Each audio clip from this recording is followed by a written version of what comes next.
Muy buenas tardes, compañeros y maestra. Mi nombre es Daira Giselle Hernández Muñoz y el día de hoy voy a hablarles sobre las familias contemporáneas y sus sistemas jurídicos, haciendo especial énfasis en el socialismo cubano. Para ello, es necesario contextualizar la historia de Cuba como introducción. Cuba, oficialmente República de Cuba, es un país soberano insular asentado en un archipiélago del Mar del Caribe. El 20 de mayo de 1902 nace la República de Cuba, con Tomás Estrada como presidente, cuya misión principal fue crear y fortalecer los vínculos con los Estados Unidos. A lo largo de esta investigación se puede concluir que Cuba siempre ha estado bajo el yugo de pésimos gobernantes y además una dictadura tras otra. El 30 de junio de 1974 se celebraron las primeras elecciones en Cuba, aunque fueron del tipo socialista, como establece la ley cubana de la actualidad.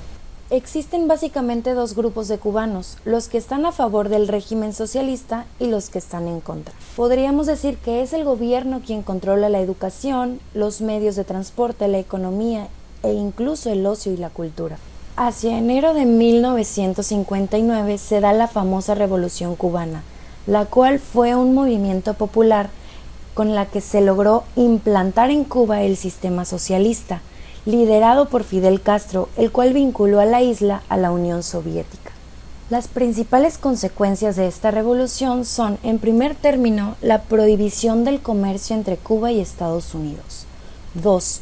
En 1961, Estados Unidos rompe oficialmente las relaciones diplomáticas con Cuba. 3. La nacionalización de bancos y empresas. 4. La reforma agraria. 5. Las reformas en los sistemas de educación y salud. 6. En 1962, durante la Guerra Fría, Cuba es expulsado de la Organización de los Estados Americanos, es decir, la OEA, acusada de difundir la subversión en todo el continente. 7. En 1965, Castro funda el Partido Comunista Cubano, conocido popularmente como el PCC. Ahora les hablaré sobre el sistema jurídico socialista, el cual se distingue por sus peculiares enfoques socioeconómicos y políticos. Los principios sobre los que se basa esta familia provienen de la filosofía de Marx y Engels, que posteriormente fueron interpretados mediante el sistema de pensamiento conocido como marxismo y leninismo. Algunas de las características de la familia socialista es que basa su sistema en una economía planificada, que el Estado decide la economía del país, no lo hace la oferta y la demanda. Busca la supresión del derecho y el Estado mismo. No hay distinción entre propiedad privada y propiedad pública. Tiene un enfoque de derecho social, es decir, que busca la protección de grupos vulnerables. Y por último, hay una colectivización de los medios de producción. El fundamento ideológico de esta familia es básicamente el marxismo y el leninismo. Se divide en primer término en el socialismo utópico, que pretende llegar a un orden justo, y en segundo término al socialismo científico, que considera la instauración del orden justo por la vía del inevitable proceso histórico. Ahora bien, ¿qué es el socialismo? Es un sistema de organización social y económica que considera adecuada la abolición de la propiedad privada para dar cabida a la administración colectiva y estatal de los medios de producción, porque considera que únicamente mediante esta vía se alcanzará una sociedad más justa y solidaria. Algunas de las características generales del socialismo es que busca eliminar las clases sociales, además de buscar la centralización de poderes. Este nace como respuesta en contra del capitalismo y las desigualdades sociales que éste ha generado. Para el socialismo, la única clase social posible es el proletariado. Se abre paso al monopolio del Estado al ser este el único ente que posee, controla y distribuye los bienes y servicios. Ahora les hablaré sobre las ventajas del socialismo. En primer lugar, disminuye la desigualdad, ya que en el socialismo ningún individuo puede tener mucho más que el otro, y las empresas son propiedad del gobierno. 2. Las necesidades son atendidas. Esto significa que los cuidados de salud serán universales y la educación gratuita. 3. Movilización de mercancías. Los desastres de todo tipo pueden ocurrir en cualquier momento. En el socialismo, el gobierno tiene el control total de estos bienes y los puede mover fácilmente a las áreas que más lo necesiten. 4. Tiene ideas muy utilizadas. Con esto nos referimos a que la idea del socialismo se utiliza en prácticamente todos los países de uno u otro modo. Algunos ejemplos de esto son el sistema de educación pública de los Estados Unidos y el cuidado de salud universal de Canadá. Ahora es el turno de las desventajas del socialismo. En primer lugar tenemos el fallo histórico. Este es uno de los mayores problemas con el socialismo. El hecho de que se ha probado que no funciona, no importa cuántos ajustes diferentes el gobierno intente aplicar. En segundo lugar, nada es tuyo, ya que está prohibida la propiedad privada en una sociedad capitalista. En tercer lugar, la menor innovación y crecimiento, porque con el socialismo tienes tus necesidades básicas cubiertas. Esto parece ser bueno, pero puede hacer que las personas se acomoden y con ello la innovación, la creatividad, la motivación y otras formas de avance de la sociedad también disminuyen. Por último, podemos decir que es caro, ya que cuesta mucho dinero proporcionar a todos de las cosas que necesitan.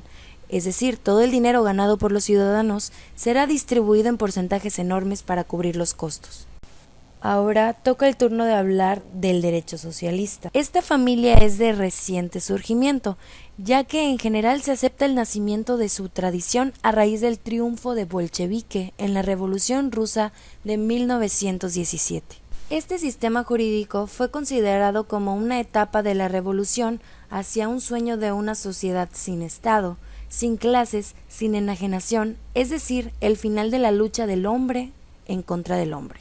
En una sociedad socialista, las estructuras económicas y políticas son consideradas en forma única, ya que quien controla el gobierno controla el poder. La Constitución de 1936 de la Unión Soviética sirvió de modelo inspirador en las codificaciones formales de los siguientes países: Yugoslavia, Bulgaria, Rumania, Hungría y Polonia.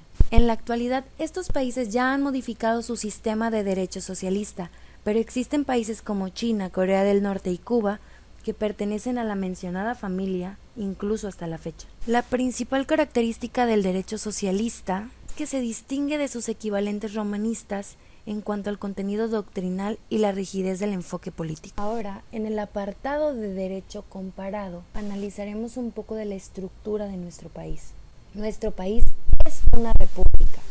La autoridad es elegida por el pueblo. Es representativa ya que posee diversidad de representantes. Es democrática porque la soberanía reside en el pueblo. Es federal porque está compuesta por estados autónomos. Podemos decir que México es neoliberalista, ya que existe el equilibrio de poder, el impulso al voto y el desarrollo social individual. El sistema socialista cubano. De acuerdo con la Constitución del 24 de febrero de 1976, Cuba cuenta con un sistema de gobierno político constitucional de carácter socialista. En Cuba, como en otros países que pertenecen a la familia socialista, encontramos un partido monopólico que es la institución central de la sociedad socialista burocrática. Con el triunfo de Fidel Castro en 1959, cuando fue nombrado primer ministro, esto fue lo que dio inicio a las reformas basadas en el socialismo, entre ellas la nacionalización de diferentes ramas de la economía. La oficial implantación del socialismo en Cuba se da en enero de 1961, cuando los Estados Unidos rompe las relaciones diplomáticas y en abril de ese mismo año lanza un ataque contrarrevolucionario con apoyo de la CIA dirigido contra el gobierno de Castro. Pero sus tropas neutralizaron el ataque. Luego de esto, él mismo alineó a Cuba a la Unión Soviética, declarando a Cuba como una nación socialista.